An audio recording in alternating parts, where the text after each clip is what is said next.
Well, in a lot of ways, you know what, I'm happy for Mark. He is such a great pro for this team, and we all know, not just in the locker room, the battles on the ice, but in the community.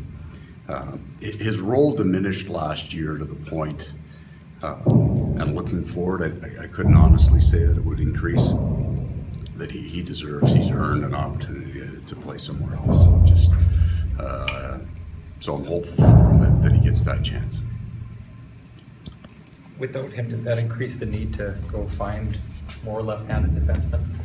Well, we've got we've got some players and that can play that side, and we've got Tucker Pullman also now that's in the fold, that's comfortable on the offside. So it's too close to July 1st for me to make comments about those needs. See what's available. Take July 1st out of the equation. Give an idea of the roster that you have right now, the room for growth you see them having. Well, going into last year, I felt over half of our group we considered young players. I think that Lowry and Shifley and Trouba graduate out of that. We won't call those guys young players anymore, so we'll be down to about a third of our roster. And we think there's an awful lot for those kids to get better. But we've seen that at times, and in spurts they're going to produce for us, they're going to put numbers up. It's the game around those numbers. So there's still a young group that is definitely going to get better. For your team, I know it's not your job, but what are your expectations for tomorrow? Oh, I've seen a lot of these July 1st. Expectations are tough because these days go sideways every year. I expect that a lot of players are going to get very, very wealthy in a very short period of time. Paul, just going back to that, would you consider Myers or Buck for the left side? Yes, I would consider it if need be. So it's more of a minutes-based thing. With right now with Toby and Morrissey, we don't have that concern yet of pushing somebody over, but we would if we needed to. Yeah.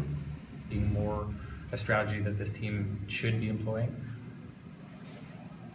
Are you talking a switch in philosophy? Not a switch in philosophy. One more time. I guess there's been a real focus on draft and develop. You've seen the players that we've brought along.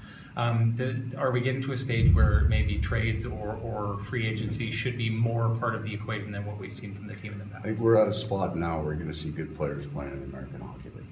However that happens, but these young players now have to take and hold their jobs. So, I'm not talking about Patrick Laine and Mickey Ehlers. Their numbers are there. They're NHL players, but there are guys in our lineup that we like that have been good. Can they perform that way as a group? We're hopeful. But you will not always fill all of your holes through draft and development. There's going to be the needs become more specific for a certain style of player, and if you don't have that in your group, I think you'll see them try to be filled another way. What are you comfortable sharing about not the holes? Chance, not one thing, no. not even a little bit, no. But I appreciate you knowing that before you ask the question. You don't feel shocked by the answer at all. Do you feel like the Jets? Is that a small list that you might have for new players? Is it a very small list? It would be on every team, right? There's not a big list. Less than 5? Oh man. Less than 3? Come on. So I got some in each one of those things that I'd like to see us get better at. I think there's a player here now that can do it. You're not getting all of them, so yeah, I would say fewer than you think the number it is, and more than it might be. Chew on that one for a while. Yeah, that was a good one. Do you feel like the Jets were being viewed differently in the courting period this year? I'm sorry? Do you feel like the Jets are being viewed differently during the courting period this time around? It's a different kind of setup, right, with the courting period. So as a coach, you're not on a lot of there weren't any calls like that. The calls are July 1st, so now you get to talk to players about teams. So I would say I know there is. The pitch that you have now compared to years past, are you a lot more confident in that pitch based on the team and how it's evolved? The question that any player is going to ask you is, what's the role and how do you see me fitting and who do I get to play with? So I get to fire out some pretty good names. Some of them are young, granted, but pretty good names of partners or line mates.